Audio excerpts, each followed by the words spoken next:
रोशन जीवन के अंतिम पड़ाव में था, इसीलिए वह तीर्थ यात्रा पर जाना चाहता था। उसने अपने जीवन भर की कमाई एक जगह एकत्रित कर रखी थी। जब उसके मन में तीर्थ यात्रा पर जाने का ख्याल आया, तो उसने उसमें से कुछ अरसफियाँ निकाल ली और बाकी बची हुई 1000 अरसफियाँ एक थैली में भर ली और अपने मित्र दीनानाथ को देते हुए बोला, मित्र, यह मेरे जीवन भर की कमाई है। अब मैं तीर्थ यात्रा पर जा रहा हूँ। अगर मैं 1 साल के अंदर नहीं आ पाया, तो तुम इन्हें किसी नेक काम में खर्च कर लेना।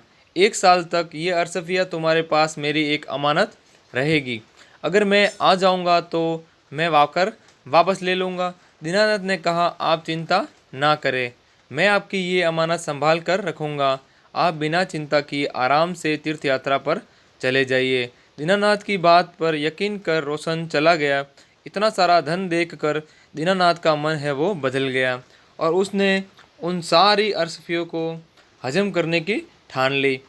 1 वर्ष बाद जब रोशन तीर्थ यात्रा से वापस आ गया और दीनानाथ के पास अपना धन लेने के लिए गया, तो दीनानाथ ने धन देना तो दूर, रोशन को पहचानने से भी इनकार कर दिया और उसे बेइज्जत करके घर से भगा दिया। बेचारा गरीब रोशन अपने दोस्त की इस हरकत पर यकीन ही नहीं कर पा रहा था। लेकिन रोशन ने भी हार नहीं मानी और अपना धन दीनानाथ से लेने के लिए उसने बादशाह अकबर के दरबार में न्याय की गुहार लगा दी।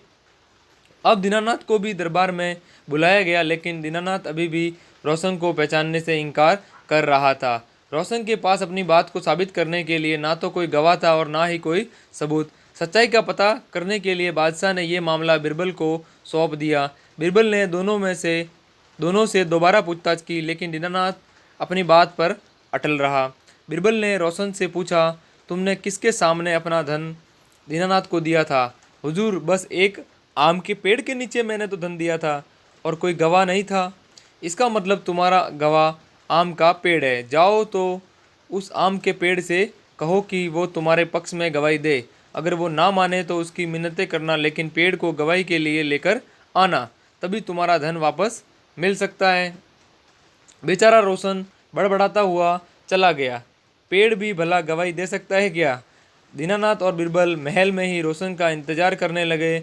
जब कुछ समय गुजर गया तो बिरबल बोला, अब तक तो रोशन आम के पेड़ के पास पहुंच गया होगा और उससे मिन्नतें कर रहा होगा। तभी जो धूर्त दीनानाथ था वो बोला, रोशन तो वृद्ध आदमी है, इतनी जल्दी वहाँ नहीं पहुँच सकता। अभी तो उसे काफ़ी समय लग जाएगा, क्योंकि वहाँ का रास्ता भी साफ नहीं है। बिरबल शांत होकर रोशन का इंतजार करने लगा। बहुत देर बाद रोशन महल में आया और बोला, महाराज, मैंने पेड़ से बहुत मन्नतें की, लेकिन वो वहीं का वहीं खड़ा रहा। अब आप ही बता दीजिए, मैं करूँ तो क्या करूँ?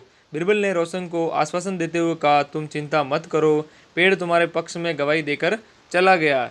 तो दीनानाथ था, उन्हें आश्चर्यचकित होकर पूछा, पेड़ कब आया? मैं तो कब से यहीं बैठा हुआ हूँ बिरबल। तो बिरबल बोले, दीनानाथ, जब मैंने तुमसे पूछा था कि रोशन उस पेड़ के पास पहुंच गया होगा, तो तुमने तुरंत इनकार कर दिया। इसका मतलब कि तुम उस जगह के बारे में अच्छी तरह से जानते थे, लेकिन तुम झूठ बोल रहे थे। अब तुम सीधे सीधे अरसफियों के बारे में बताते हो या मैं अपने तरीके से पूछूं? बेचारे दीनानाथ ने डर के मारे सब कबूल कर लिया। उसने रोशन से माफ़ी मांगी और उसका सारा धन वापस कर दिया।